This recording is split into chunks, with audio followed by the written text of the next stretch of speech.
Gurang ka daw, Kap, sabi ni Kapitan Clip. Kung sino pa talaga yung mukhang burat, siya pa malakas mang paysim eh, no?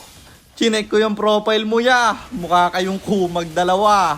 Teka, baka kilala mo lang ako at lagi kang nanonood pero hindi ka pala nakapollow sa page.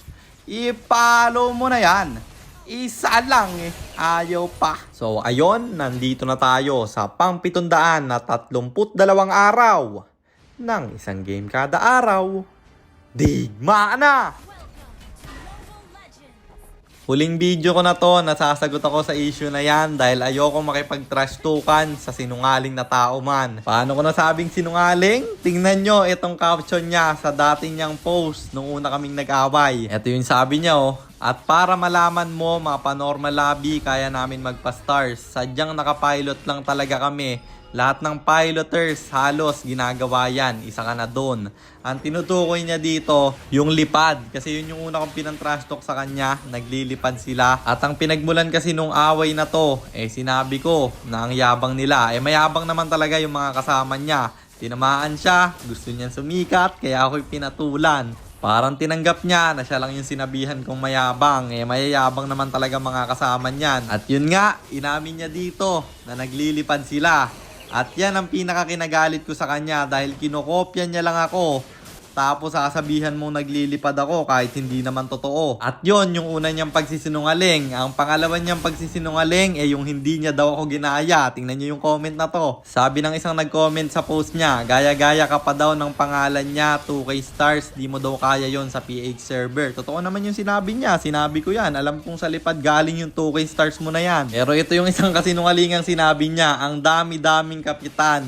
Pinapalabas niya na hindi niya sa akin ginaya yung kapitan. Sige nga kung hindi mo sa akin ginaya, bakit siya lang ngayon sinasabi mo? Lahat ba ng kapitan nagsasalita ng isa lang eh? Wala namang problema sa akin kung ginagaya mo ko. Ang problema ko sa'yo, sinungaling ka masyado. Ayoko makipagtalo sa mga ganyan tao dahil kahit ano, sasabihin yan, manalo lang sa argumento. At kilala nyo naman ako, sinungaling ang pinaka-pet peeve kong tao. At isa pa, kung mang pe-shame ka, ilabas mo muna sa live ang iyong muka. Profile pic na nga lang nakalabas yung mukha mo, mukha pang burat bro. Tapos biktima ka na naman bigla. Una kang ng pay-shame, ML lang trash to ka natin. Ang lakas mo ang pay-shame, pareho kayong malas. Buti pa ako, swerteng kumag eh. Pangit niyan, dalawang kumag, lala. Yun lang guys, dito ko natatapusin yung issue na to. Kahit anong pagsabihin yan, hindi na ako magsasalita. Kasi kaya nga ng sabi ko, mahirap makipagtalo sa sinungaling na tao. Masyado lang mainit, balik na muna tayo sa game.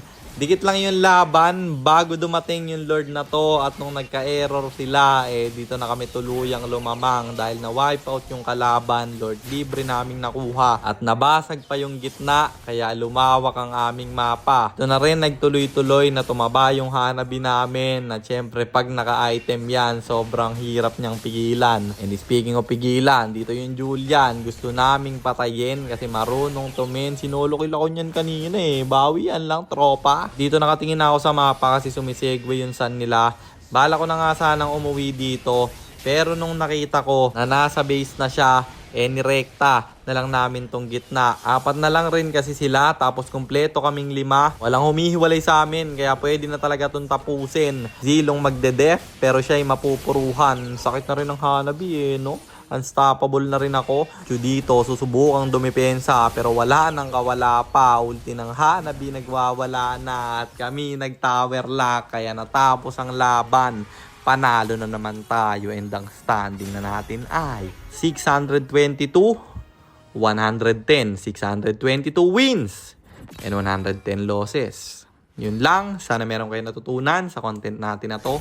Kung meron man, pakishare lang. Then after nyo i-share, mag-comment na rin kayo ng pa-shoutout para ma-shoutout po kayo sa mga next nating content. At i-comment nyo na rin ang inyong mga katanungan kasi baka malay mo sa next nating content, comment mo naman ang mapili ko. At para naman sa mga gustong magpapilot ng ML account, mag-PM lang kayo. Nagre-reply ako at syempre, may bayad yon. Kahit hanggang anong rank pwede nyo ipapilot, kahit anong hero. Pwede nyo ipaspam basta may additional payment pag magpapaspam kayo ng hero. At yun lang guys, sana nag-enjoy kayo. sa content natin na to. At shoutout sa iyo Greg Samson, kay Rashid Katuwalalak, kay Josh David at kay Brian Dongkoy Estanyo. Maraming salamat sa inyong suporta. Mag-iingat kayo palagi. God bless. Paalam!